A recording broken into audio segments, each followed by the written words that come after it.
Hello and welcome to this week's edition of VR Vertigo. Sony, what are they playing at? I made a video in my on my other channel, No Access Required, about this very subject, and I pondered whether or not these price hikes were really a response to the market, or whether in fact Sony as a business were trying to recoup as much money as they could from any area that they could. And the upshot of it all was, as usual, we, the gamer, must pay.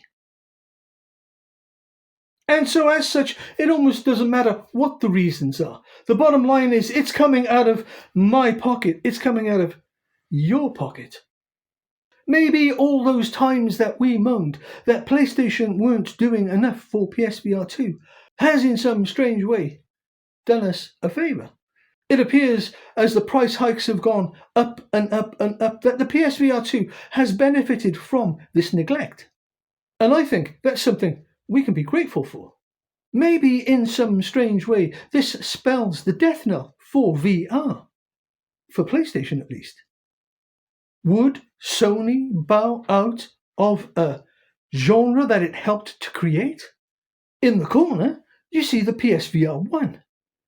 Down there, the PSVR2, a difficult child, but they were both groundbreaking. Sony literally created accessible consumer VR, and now it's just going to bow out?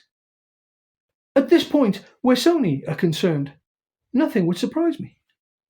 No, I'm happier to believe that these price hikes, this temporary insanity that Sony seems to be suffering from, is, in fact, a response to generally shrinking income for Sony.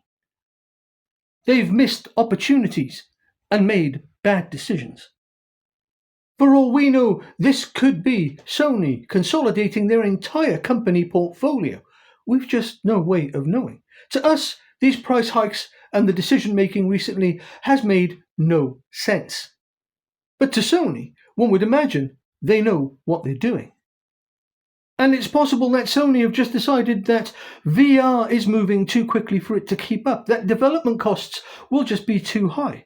And of course, the Steam Frame is being released, who will be really the only other console-centered headset that is in direct competition to the PSVR2 that is going to be released. Additionally now, headsets are being constantly developed. They're everywhere. And modding of flat-screen games is rapidly becoming the norm. A whole ecosystem of games is being developed unofficially, and the industry has yet to catch up. And let's not forget the fact that the PSVR2 is apparently very difficult to develop for. That can't help matters. During the PSVR2's development, it seems that Sony made some great decisions with its headset and maybe not so great decisions in other departments. And we're left with a headset that it appears not many people want to develop for. And maybe the cost of development was too high for even Sony to start developing some of its own titles for its PSVR2. Sony seems to have seen the writing on the wall, as far as it's concerned at least. And it will now take a step back for who knows how long. Either which way, it appears as though things are happening behind the scenes that we are not privy to, but will certainly at some point in the future shake out publicly. But one thing seems clear.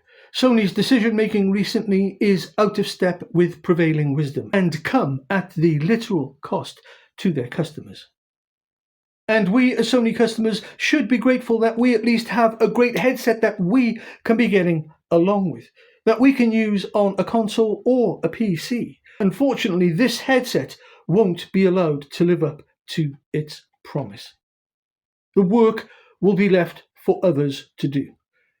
And frankly, Sony should feel some corporate shame over that. They developed a great bit of kit and then failed their customers, and continue to do so. Sony, it seems, need to find the reset button and press it firmly, if for no other reason than the goodwill of its customers.